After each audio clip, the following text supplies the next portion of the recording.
할렐루야. 아멘. 네. 저는 계속해서 이렇게 기도합니다. 저희 교회가 4층이니까 이렇게 계단을 오르시잖아요. 계단을 오르실 때마다 예수님의 십자가를 꼭 묵상하세요. 그리하면 여러분들의 질병이 치유되고요, 반드시 회복되는 역사가 있을 겁니다. 아멘. 예수님의 십자가를 생각하면서 이 계단 하나하나를 올라보세요. 하나님 역사하실 줄 믿습니다. 아멘. 여러분, 이틀 전인가요? 일본의 전 총리 아베가 죽었어요. 그렇지요? 갑자기 비명행사한 거예요. 길거리에서 뜻하지 않은 죽음을 맞게 됐지요. 그 죽음을 보면서 여러분들은 어떤 생각을 하셨습니까? 여러분, 우리의 죽음은요, 나의 선택이 아닙니다. 하나님이 반드시 예정하심이 있어요. 특별히 하나님의 사람들은요, 허망하게 절대로 그냥 가지 않습니다. 여러분, 그런데 의아한 게 있어요. 십수년 전에 제가 알고 있는 후배의 어머니가 제주도에 사시는데 새벽 기도를 가시다가 신호등을 기다리고 계셨어요. 근데 이 권사님이 그 인도 위에 서 있지 않고 인도 밑에 내려와 기다리고 계셨던 거예요. 그래서 그 깜깜한 새벽에 그 차가 우회전을 하면서 그 권사님 어머니가 그 검정 옷을 입고 있었어요. 그러니까 눈에 잘 안 보이는 거예요, 운전사 눈에. 그래서 그 사람이 모르고 그냥 너무 빨리 달리면서 우회전을 세게 했는데 그 차에 그냥 치여서 돌아가셨어요. 그때 이제 제 후배가 저에게 묻습니다. 형님, 아니 예수님을 그렇게 열심히 잘 섬기는 우리 어머니인데 이렇게 허망하게 데려가십니까? 그 모든 것이 하나님의 뜻이다. 하나님의 뜻을 알아야 된다. 그래서 하나님의 뜻이 무엇입니까? 하나님은 우리가 영원히 생명받기를 원하시고 우리의 모든 삶을, 생사화복을 그 살아계신 하나님, 나를 지으신 하나님이 주관하신다는 것을 믿고 고백하는 것이 가장 지혜로운 인생이다 라고 말씀을 드렸어요. 여러분, 우리 인생은 반드시 죽음을 맞이합니다. 이것이 변하지 않는 진리예요. 그런데 하나님은 우리에게 말씀을 통해서 가르쳐 주셨어요. 죽음이 끝이 아니라 뭐예요? 영원한 시작이에요. 그래서 이 모든 세상 사람들은 두 종류의 사람만 있습니다. 결국 죽음 이후의 삶은 천국 아니면 지옥이에요. 아멘이십니까? 여러분, 우리는 지금 천국을 향해 가고 있는 줄 믿습니다. 그래서 이 피조물들에게, 우리 인생들에게 하나님께서 당신을 계시하셨어요. 어떻게 해요? 하나님 말씀으로. 바로 성경이지요. 그래서 인간들이 말씀을 연구하고 해석한 것을 신학이라고 합니다. 그런데 이 역사, 인류 역사가 지나면 지날수록 이 성경이 쓰여진 그 기록된 연대기가 약 전 3,500년 전에서 1,900여 년 전까지 그 기간 동안에 기록된 거예요. 이 성경이. 그런데 이 신학이라는 이 이름이 점점 더 변질되어져 가고 있습니다. 그래서 진정한 진리에 기초한 신학이 힘을 잃은 이유가 있어요. 왜 그렇습니까? 하나님의 말씀을 말씀대로 받지 않았기 때문에 그래요. 결국 이 시대에 한국교회, 특히 기독교인들이 왜 영적인 힘이 없는 줄 아십니까? 진정한 내세에 대한 소망이 약해졌기 때문에 그래요. 내세에 대한 소망이 약화되었기 때문에 그렇습니다. 그래서 하나님 말씀을 세속적이고 육적으로 변해가는 세상의 환경과 타협하면서 성경적인 말씀인 진리를 조금씩 바꾸기 시작했어요. 이게 왜곡된 복음이 등장하기 시작한 겁니다. 대표적으로 이 신학을 자유주의 신학이라고 말해요. 자유주의 신학. 그래서 우리의 인간의 이성에 맞지 않는 말씀들을 조금씩 빼기 시작합니다. 그래서 그 오병이의 기적, 어떻게 떡 5개와 물고기 2마리로 남자 5,000명, 그것도 거기에 기록된 문헌을 보니까 약 2만 명을 먹였다는 거예요. 그게 가능합니까? 네, 하나님이. 그렇죠. 하나님이시니까. 아멘이죠. 여러분, 말씀을 순수하게 말씀대로 받으셔야 돼요. 그런데 이것을 내가 이해가 안 되니까 이것도 빼고 저것도 빼고. 여러분, 왜 마지막 때에 하나님께서 계시록 3장 12절에 말씀하신, 계시록 3장 10절에 말씀하신 온 세상에 임할 환난에 대해서 말씀하시잖아요. 전무후무한 환난이다. 이게 왜 이렇습니까? 하나님 말씀을 무시한 거예요. 여러분, 그런데 한국교회가 나름대로 교단과 교파가 갈라져서 서로 맞대어 싸우면서 하나님 말씀을 등지고 지금 세속적인 가치관으로 타협하고 있어요. 그런데 하나님 왜 그냥 계십니까? 로마서 1장 말씀대로 그냥 내어버려 두시는 거예요. 각자 각기 행할 대로 그냥 내버려 두시는 겁니다. 결국 하나님의 말씀이 기준이 되지 못하니까 방향을 잃어버린 겁니다. 주님은 분명히 말씀하세요. 계시록 22장, 성경의 마지막 결론이죠. 계시록 22장 18절과 19절 말씀에 내가 이 두루마리의 예언의 말씀을 듣는 모든 사람에게 증언하노니 만일 누구든지 이것들 외에 더하면 하나님이 이 두루마리에 기록된 재앙들을 그에게 더하실 것이요, 만일 누구든지 이 두루마리의 예언의 말씀에서 제하여 버리면 하나님이 이 두루마리에 기록된 생명나무와 및 거룩한 성에 참여함을 제하여 버리시리라. 아멘. 여기서 거룩한 성에 참여함을 제하여 버리시리라, 이 말씀은요, 새 예루살렘 성을 얘기합니다. 그 새 예루살렘 성에서 이 모든 물질 만물이 소멸되고 그 이후에 어린 양의 혼인잔치가 새 예루살렘 성에서 진행될 거예요.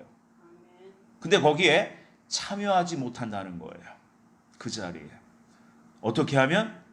이 말씀을 더하거나 빼면 말입니다. 또 마태복음 5장 18절에서 19절 말씀에 예수님이 이렇게 말씀하세요. 진실로 너희에게 이르노니 천지가 없어지기 전에는 율법의 1.1획도 결코 없어지지 아니하고 다 이루리라.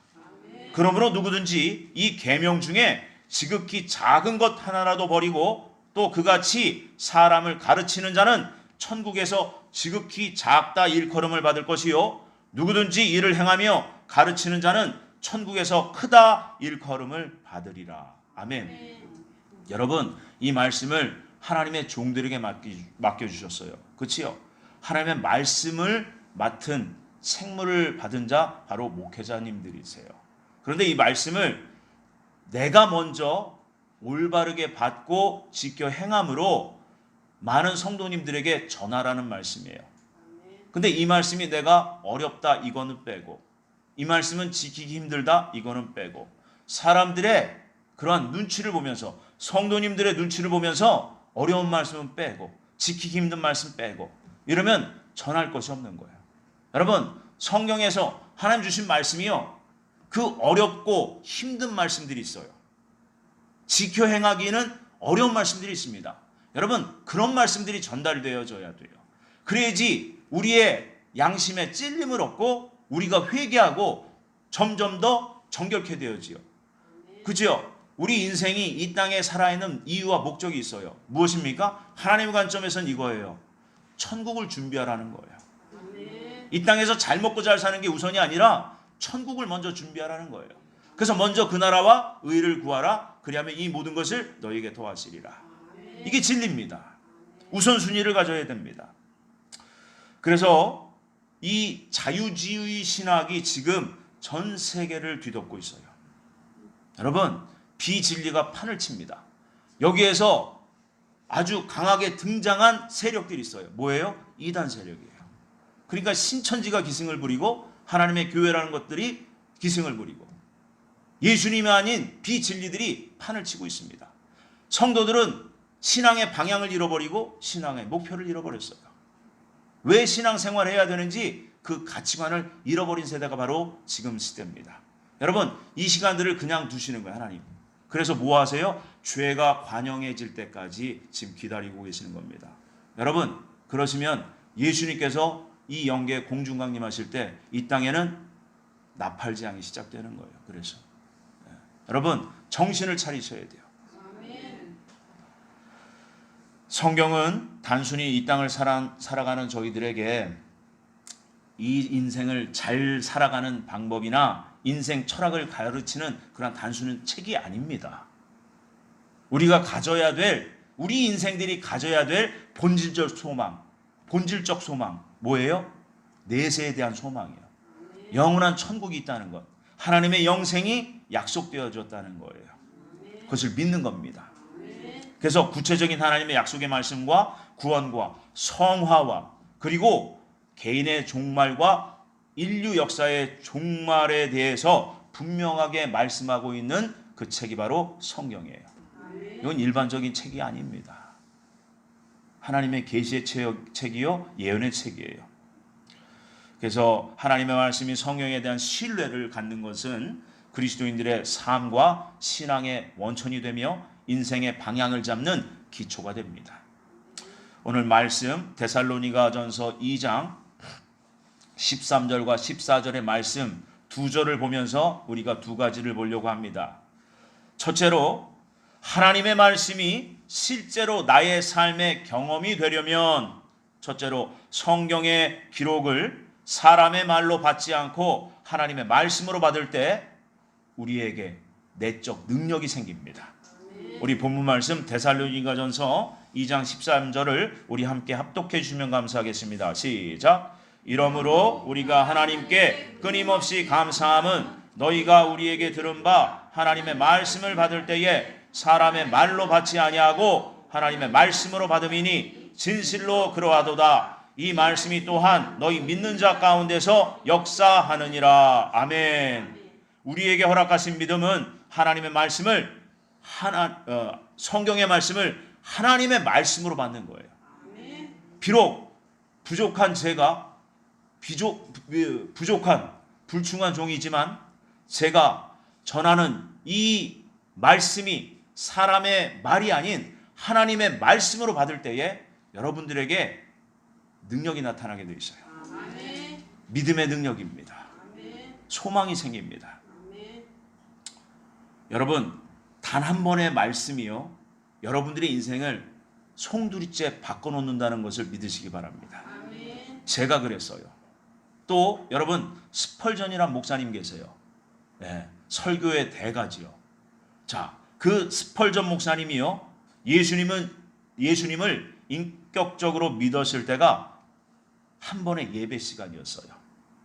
단 한 번의 설교였습니다.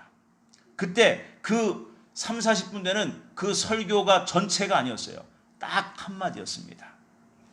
그 말씀이 뭐였냐? 설교 중에 나를 바라라, 그리하면 땅끝까지라도 함께하리라. 예수님의 말씀이에요. 내가 세상 끝날까지 너희와 함께하리라. 이 말씀이 그분의 심령에 꽉 박혀버린 거예요. 그래서 이 스펄전 목사님이 그 인생이 뒤바뀌어지는 역사가 일어납니다.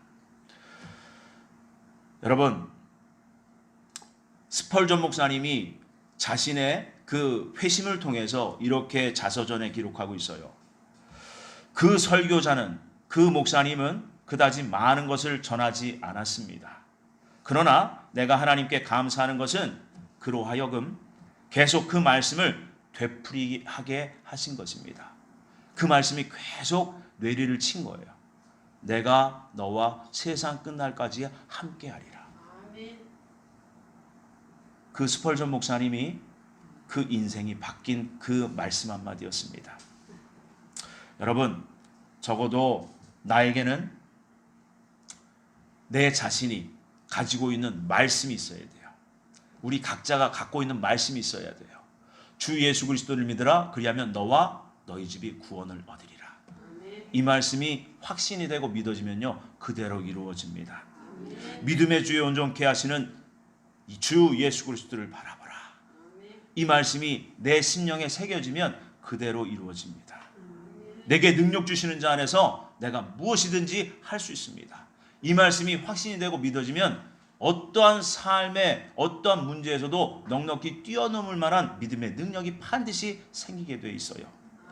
여러분, 위대한 신학자 중에 한 분이신 어거스틴이라고 계세요. 이 어거스틴이요, 처음부터 훌륭한 신학자가 아니었습니다.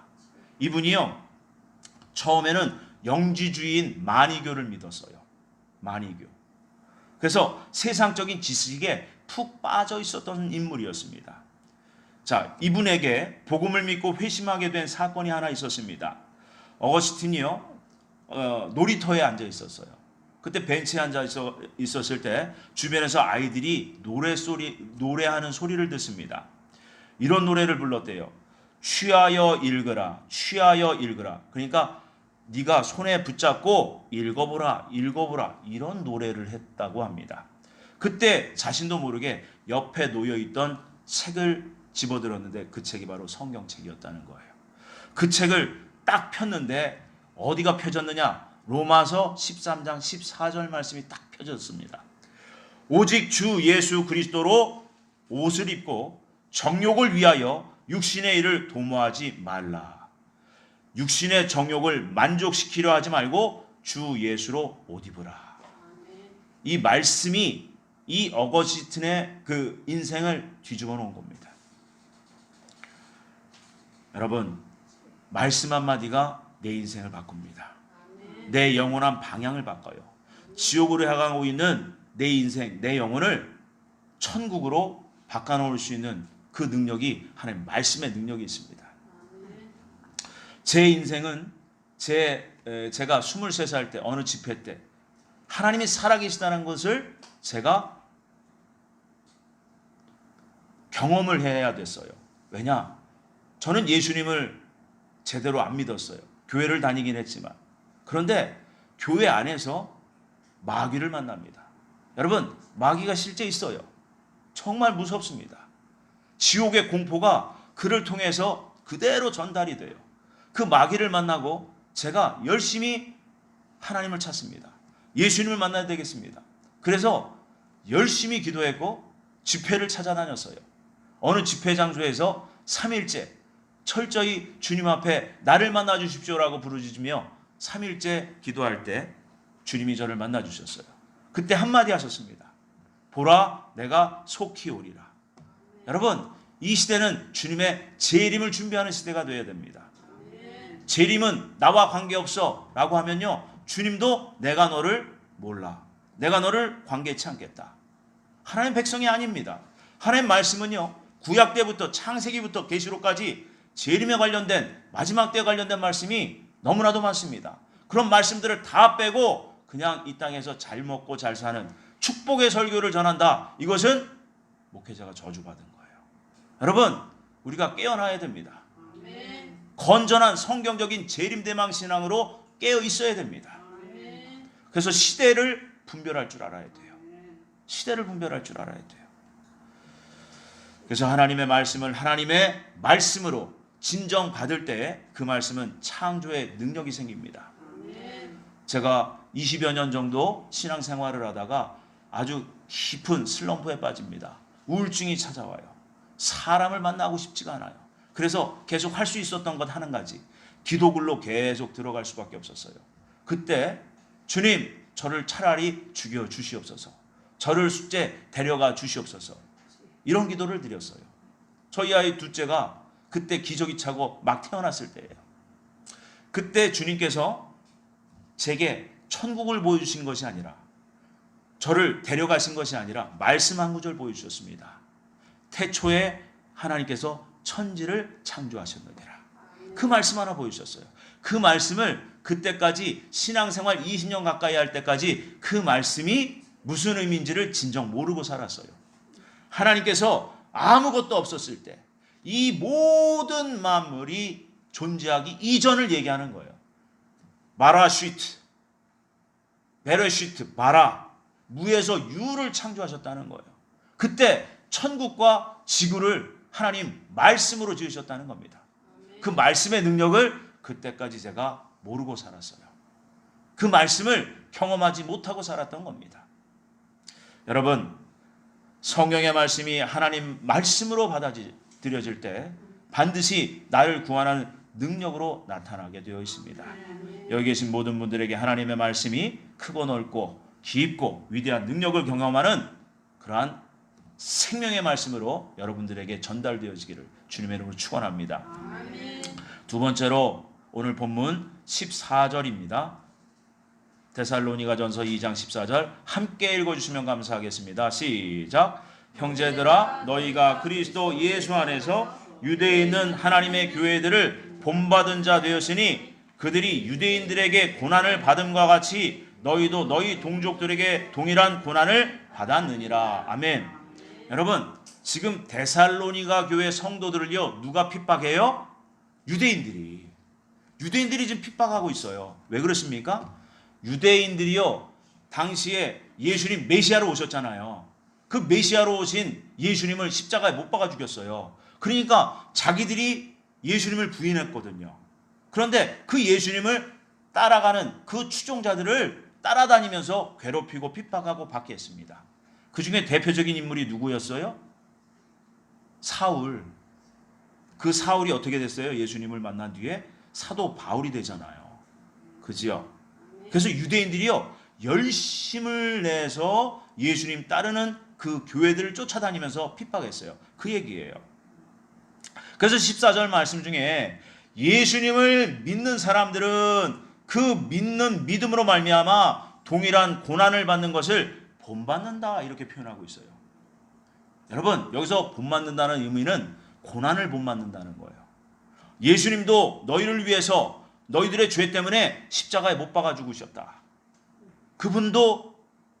그분이 고난을 받아 우리를 위해서 죽으셨다.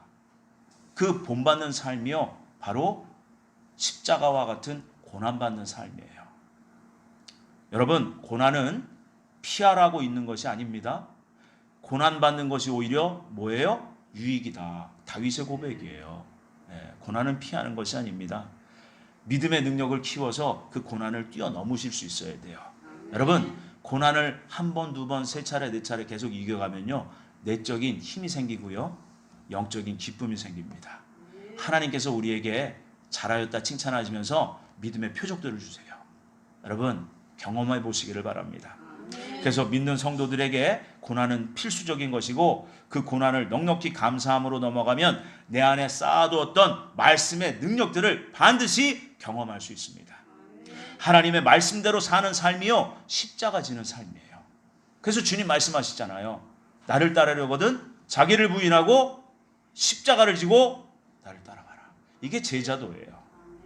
로마서에서는요, 하나님의 자녀가 받아야 될 고난에 대해서 이렇게 말씀합니다.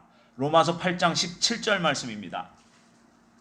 자녀이면 또한 상속자, 곧 하나님의 상속자요, 그리스도와 함께 한 상속자니 우리가 그와 함께 영광을 받기 위하여 고난도 함께 받아야 할 것이니라. 아멘. 이 고난은 바로 예수님께서 제자들에게 예언하셨던 고난이에요. 여러분, 제2의 성경이라고 하는 철로 역정이라는 책이 있습니다. 존 버년이 경험적으로 쓴 책이에요. 이 고난받는 원인을 철로 역정에서 정확하게 기록하고 있어요. 이 예수님을 믿고 이제 초보적인 신앙 단계에 들어갔을 때, 자, 기독도가 장차 망할 성, 이 죄악 세상을 떠나서 천성을 향해 나아갑니다. 그때 같이 동행하던 두 친구가 있어요. 두 친구의 이름이 하나는 고집이고 하나는 연약이라는 친구예요. 이 고집이 뭐냐? 세상에 집착함으로써 사단의 노예가 되었던 신분이 세상으로부터 돌아서서 하나님의 자녀로 천성을 향해 출발하는 전진 과정, 곧 기독도가 장망성을 떠나는 그 순간이에요. 근데 떠났는데 누구와 같이 떠났어요? 고집과 연약이에요. 그지요? 그래서 하나님께서 구원하셨음에도 불구하고 내 자기 주장이 너무 강한 거예요. 네. 그래서 세상 것을 내려놓지 못해. 세상 것을. 그래서 예수님께, 바로 예수님을 믿는 믿음으로 출애굽한 구원받은 성도는요, 반드시 외적 변화가 있어야 돼요. 예수님을 믿는다 하면서 전혀 변하지 않는 성도는요, 문제가 있는 성도예요. 인격의 변화가 와야 돼요. 그래서 그리스도의 형상을 본받으라. 예수님의 인격이 성도들에게서 나와야 돼요. 그런데 그런 눈에 보이는 변화가 없는 성도는 뭐예요? 문제가 있다는 거예요. 여전히 교회는 출석하는데 술을 먹거나, 담배를 먹거나, 이거는 문제가 있는 거예요. 여러분, 이런 것을 세상적인 악습이라고 해요. 이 악습들을 끊어내는 거예요. 그래서 성령의 열매 중에 9가지 열매를 말씀하고 있잖아요. 갈라디아 5장에. 그 마지막에 열매가 뭐예요? 절제. 절제예요. 예. 말씀을 지켜 인내하고 그것을 끊어내려는 절제의 삶을 사셔야 그리스도의 형상을 본받는 삶이 되는 겁니다. 십자가 지는 삶이 되는 겁니다. 그래서 그 기독도가 천성을 향해 나가는데 결국에는 십자가 언덕을 만나고 거기에 등짐이 일시적으로 떨어져 나가는 그러한 경험을 하게 됩니다. 이것이 바로 좁은 문 통과하는 그 경험을 얘기해요. 그래서 좁은 문을 통과한 성도는요, 청년의 신앙 단계에 들어간 거예요. 하나님 보시기에 네가 좀 성장했구나, 인정해 주시는 단계에 들어간 겁니다. 그래서 이때부터는 어떤 싸움이 시작되느냐? 내면의 싸움이 시작돼요.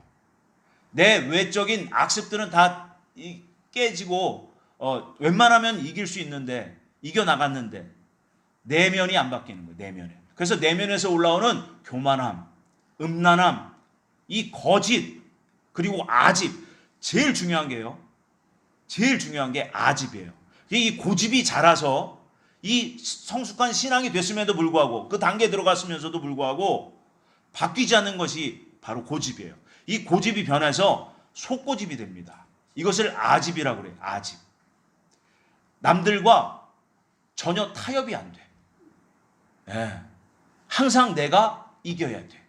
이게 바로 뭐냐? 육신의 정욕, 이생의 자랑이에요. 그래서 성숙한 신앙인은요, 하나님의 말씀을 지키기에는 연약한 내 자신을 늘 발견하는 성도입니다. 그러면서 겸손해지는 거예요. 거룩하신 하나님을 알아가면서 내 자신의 내적 추함이 발견되어지는 거예요. 내 안에 음란함이 크구나. 내가 교만이 많구나. 내가 나도 모르게 거짓을 많이 하고 있구나.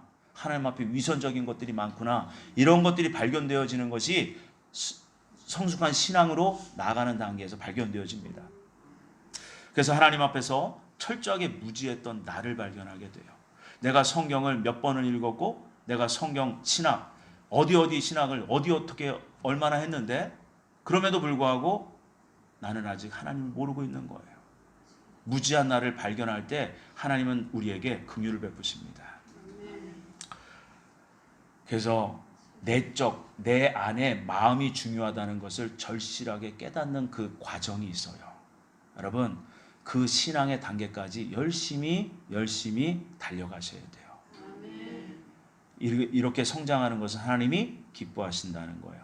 데살로니가전서 4장 3절, 하나님의 뜻은 이것이니 너희들의 거룩한 성장이다. sanctification. 성화다 이 말이에요. 성화. 그래서 오랜 신앙, 해박한 성경 지식은 가졌어도 이 외면과 내면, 겉사람과 속사람이 일치되지 않았기 때문에 나타나는 것이요, 뭐냐면 철로역정에선 허례와 위선이다 이렇게 말합니다. 제가 목사잖아요. 그러니까 많은 분들을 만나야 되겠죠. 근데 그분들 앞에서 거룩한 척하는 거예요. 예수님이 이런 모습을 보고 뭐예요? 외식하는 자다.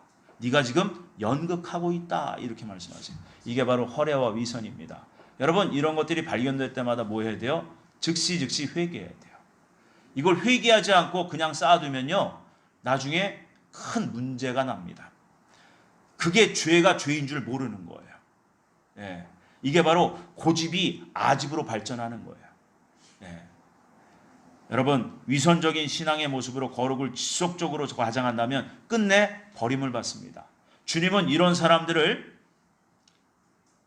육적인 축복을 좋아하는 경향이 많은 사람들, 그리고 겉에서 내면으로 서서히 들어가서 그 육적인 그 정욕이 우리의 내면을 지배하도록 그냥 내버려두고 상습적으로 죄를 범하는 사람들, 이런 사람들이 끝까지 성장해 나가면 나중에 뭐가 돼요? 가라지가 되는, 가라지. 그래서 알곡과 가라지는요, 겉모습만 봐서는 몰라요. 속이, 알곡이 찼는지 그 속이 비었는지는 하나님과 본인만 알아요. 여러분, 그래서 무서운 겁니다. 요한복음 15장 18절 이하의 말씀해 보면요, 지금 설명한 그러한 그 악습, 죄와 허물들이 세상이라는 단어로 표현되고 있어요. 세상이 너희를 미워하면 너희보다 먼저 나를 미워한 줄을 알라. 너희가 세상에 속하였으면 세상이 자기의 것을 사랑할 것이나 너희는 세상에 속한 자가 아니요 도리어 내가 너희를 세상에서 택하였기 때문에 세상이 너희를 미워하였느니라. 내가 너희에게 종이 주인보다 더 크지 못하다 한 말을 기억하라. 세상 사람들이 나를 박해하였은즉 너희도 박해할 것이요 내 말을 지켰은즉 너희 말도 지킬 것이라. 자, 이 말씀이요 좀 어려운 듯합니다. 자, 주님을 끝까지 믿고 따르고 그 말씀을 지켜 행하는 사람들은요 반드시 뭐가 있어요? 과정 중에 박해가 있습니다. 그런데 결론적으로 너희들이 하는 말을 듣고 너희들이 하는 삶을 보고 그들이 따라올 것이다. 여러분, 이게 바로 빛이에요. 그래서 예수님이 우리에게 세상에 나가서 빛이 되라 하셨잖아요. 그죠? 근데 그 빛은 어둠으로부터 반드시 박해를 받게 되어 있어요. 핍박과 오해와 수치를 당하게 되어 있습니다. 근데 그 과정은 지나가는 거예요. 그 지나가면 나중에 하나님께서 우리를 빛으로 드러나게 하신다는 거예요. 아멘이시죠? 그래서 여러분, 그 초대교회 교부 중 한 사람이었던 소문학교에 폴리캅이라는 그 목회자가 있었어요. 이분이 그 폴리캅이 로마의 박해를 받아서 체포를 당해 끌려갑니다. 86세 때 끌려가요. 그때 그 로마 병정들이 예수님을 부인하면 너를 살려줄게. 예수님을 안 믿는다고 지금 말만 해. 그럼 너 살려줄게. 그때 폴리캅이 이렇게 고백합니다. 나는 86년 동안 그리스도를 섬겨왔고 주님은 나를 한 번도 모른다고 하시지 않았는데 내가 어찌 왕이시요 나의 주인이신 그리스도를 부인할 수 있겠습니까? 당신도 예수님을 믿으십시오. 아멘. 여러분, 하나님께서 우리들에게 우리 성경을 주신 목적이 있어요. 목적. 하나님이 모든 인류 역사를 예언하시고 하나님께서 말씀 지켜 그대로 행하라고 주신 말씀이에요. 그렇지요? 여러분, 말씀대로 사셔야 돼요. 여러분, 이 시대는 정말 교회 시대의 말세지말 마지막 때입니다. 모든 말세의 징조가 다 드러났어요. 이스라엘 백성을 봐도 그렇고요. 천국 복음이 지금 얼마만큼 미전도 종족에 전달되어진지를 보면 압니다. 다니엘서 12장 4절에 교통이 발달하고 지금 지식이 얼마만큼 발전했는지 여러분 이 시대를 보면서 가늠하실 수 있어야 돼요. 그러면 우리는 못해야 돼요? 오직 말씀을 붙잡고 하나님의 약속을 붙잡고 하나님 나라를 기다리며 그 말씀대로 살아가는 그 성도가 되어야 되는 겁니다. 아멘. 말씀을 정리합니다. 하나님의 말씀은요 반드시 이루어집니다. 아멘. 아멘이시죠? 아멘. 여러분, 하나님의 약속은요 유대민족을 구약의 유대민족을 통해서 모든 이방민족에게 전달되어진 거예요. 그런데 여러분 잘 보세요. 예수님 뭐라고 그러세요? 먼저 된 자가 나중되고 나중된 자가 먼저 된다는 거예요. 이게 시대적 곧 역사적인 민족적 말씀이기도 합니다. 먼저 복음을 받았던 유대인들은 예수님을 십자가에 못 박음으로 버림받아서 1900년 동안 디아스포라 됐어요. 그렇지요? 그 덕분에 복음이 이방에게 전달된 거예요. 그렇지요? 그래서 지금 하나님께서는 먼저 이방 민족을 구원하십니다. 이 말씀이 로마서 11장 25절 26절에 있죠. 이방인의 구원받은 숫자가 충만하게 차기까지 이스라엘은 어리석다, 우둔하여진다 라고 말씀해요. 그렇죠? 근데 마지막 때 하나님 약속하셨어요. 에스겔 선지자를 통해서 2650년 전에 내가 마지막 때에 이스라엘 백성을 모아둘 거야. 옛 가나안 땅으로 다시 모을 거야. 그때 내가 그들에게 성령을 붓겠다는 거예요. 그래서 이방 민족은 구원이 끝나고 그리고 유대 민족은 성령을 받고 회개하는 역사가 일어납니다. 이게 마지막 때 환란 때 일어나는 거예요. 여러분 지금 보세요. 이스라엘 민족이 다 모여 있어요. 이방 민족에게는 복음이 거의 다 전달되었습니다. 끝이에요.